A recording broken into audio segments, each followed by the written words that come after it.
আজকে আমাদের প্রথম যে দাবি আমাদের সাধারণ শিক্ষার্থীদের অধিকার আদায়ের দাবি। আমরা 56% কোটার বিরুদ্ধে আজকে লাখ লাখ শিক্ষার্থী পুরো বাংলাদেশের রাজপথে নেমেছি। সেই কারণে আমরা ব্রাহ্মণবাড়িয়ার শিক্ষার্থীরাও নেমেছি, কারণ আমরা মেধার গুরুত্ব দিচ্ছি।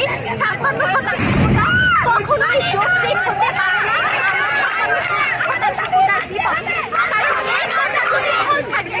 বাংলাদেশ থেকে যেভাবে মেধা পাচার হয়ে যাচ্ছে, সেই মেধা 80 হারে পাচার হয়ে যাবে। অনেক সাধারণ শিক্ষার্থীর সরকারি চাকরি লাভের যে সাংবিধানিক অধিকার, সেই সাংবিধানিক অধিকার থেকে তারা বঞ্চিত হবে। আমরা কোনো অস্থায়ী ধারার অধীনে এই কোটাকে মেনে নিতে পারছি না, তাই আজকে আমরা ব্রাহ্মণবাড়িয়ার শিক্ষার্থীরা নেমেছি। পাশাপাশি আরেকটা যেটা, রাজপথে আমাদের ভাইয়েরা, আমাদের বোনেরা তাদের রক্ত ছড়িয়েছে, অনেকের প্রাণ গিয়েছে। আমাদের বাংলাদেশে আমরা নারী অধিকার কথা বলি, নারীর ক্ষমতায়নের কথা বলি, কিন্তু আজকে সেই মাঠে, সেই রাজপথে আমাদের নারীরা রক্ত ঝরিয়েছে। আমরা আজকে তার প্রতিবাদ করছি।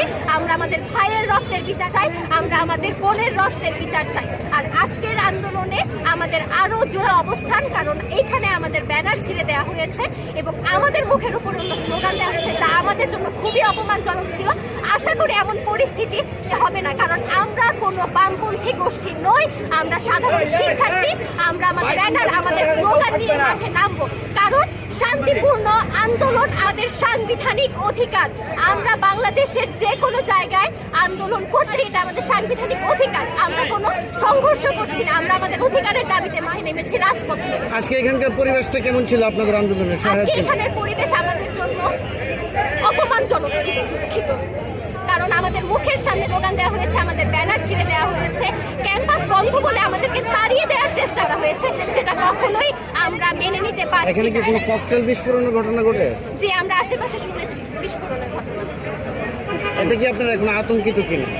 আমরা আতঙ্কিত নই, আমরা এই দেশের নাগরিক, আমরা ছাত্র সমাজ, আমরা যুবক, আমরা তরুণ। একাত্তরের চেতনা, একাত্তরের চেতনা। কার ব্যানার হইতেছে ভাই? কার ব্যানার?